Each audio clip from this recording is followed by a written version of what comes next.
Hi අද මම ඔයාලට වරදින්න නැතුව හරියටම කිරි ටොෆි හදා ගන්න හැටි කියලා දෙනවා. මේ විදිහට කිරි ටොෆි හැදුවොත් එහෙම ඇත්තටම මාරම රසයි. අපි බලමු කොහොමද මේක කරගන්නේ කියලා.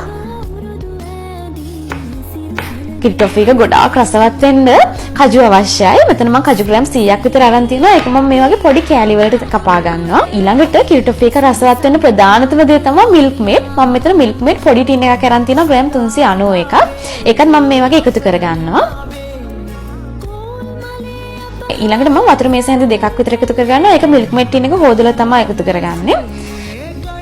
ඊළඟට අපිට මේකට සීනි ටිකක් අවශ්‍ය වෙනවා. ඒකත් මම මේකටම එකතු කරගන්නවා. දැන් මේක ලිපේ තියලා හොඳට කලවම් කරගන්න තියෙන්නේ. මතක තියාගන්න අඩු ගින්දරේ මේක නොනවත්වාම විනාඩි 15ක් විතර කලවම් කරගන්න ඕනේ. එහෙම කලවම් කරගද්දි මෙන්න මේ වගේ පාට වෙනස් වෙලා උකු ගතියට එවි. මේක උකු වුණාට පස්සේ මම මේකට වැනිලා ටිකක් එකතු කරගන්නවා. ඊට පස්සේ කජු ටික එකතු කරගන්නවා. දැන් මේකත් මේ වගේ හොඳට කලවම් වුණාට පස්සේ මම බටර් එකතු කරගන්නවා. බටර් හරි මාජරින් හරි ගන්න පුළුවන්. මේක හොඳට මේ වගේ කලවම් කරද්දි මෙන්න මේ වගේ හොඳ ඝනකමට මේ මිශ්‍රණය එවි. එහෙම ආවට පස්සේ අපි ටක් ගාලා මේක ට්‍රේ එකට දාගන්න ඕනේ.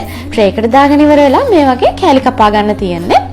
ඉතින් මතක තියාගන්න මේ වැඩේ රස්නෙම්ම කරගන්න ඕනේ. එහෙම නැත්නම් එහෙම මේක ගල් ගහෙන්න බලනවා. ඒක නිසා රස්න තියෙන වෙලාවේ මේක ටක් ටක් ගාලා කරගන්න.